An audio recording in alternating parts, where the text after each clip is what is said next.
Congressman, what are your thoughts on Vice President Biden's comment on China's one-child policy and his trip to China for that matter?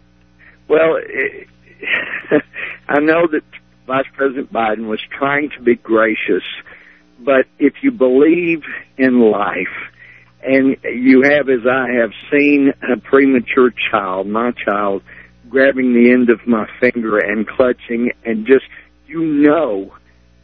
babies want to live. It's innate in them. And anybody that steps in the way and stops life, ends life of innocence, like newborn, like premature babies, that's just not something that you can be gracious about. You can be nice, but you cannot condone what has been going on in China. It is not a good policy. Yes, you can say, I understand why you're concerned about overgrowth in population, but for heaven's sake, the one-child policy has done so much damage, ended so many lives of babies just yearning to live. Well, since you're from Texas, I have to ask you about Governor Perry. What are your thoughts on his candidacy, and is he the best bet to defeat President Obama? Well, I'm thrilled because I've got so many real, legitimate, good friends running for president, even before Governor Perry announced that he was in the race. Michelle Bachmann is one of my best friends in Congress. Rick Santorum has been a dear friend for a number of years. Herman Cain, I'm a big Herman Cain fan. Newt Gingrich is one of the smartest people around. He has been a huge help and encouragement to me.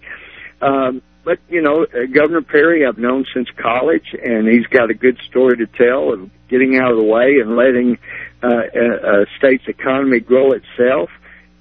So I haven't endorsed anybody in the race. I'm just delighted we've got some really good choices, and I think that helps to have him in the race. Well, can the listeners of this show do anything to help make President Obama a one-term president? Keep on doing what you're doing, and that is every day you expose the truth, you let people know what's really happening, and if it were not for the voice of reason that we hear each day coming from you, from this radio show, people would be more inclined to say, well, nobody's noticing, nobody's calling us on these things. And I know that there are Republican leaders who fear the Tea Party and think that the Tea Party could tear our party apart. But actually, I see the Tea Party as an answer to prayer, our salvation.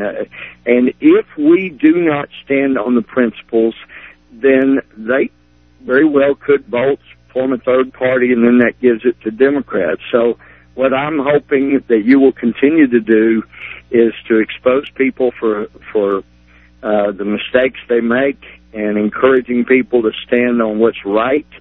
And, people get so caught up in Washington on what is politically the best thing to do, and I still believe with all my heart that if we just do the right thing politically, it will work out in the end. It may not initially, but in the end.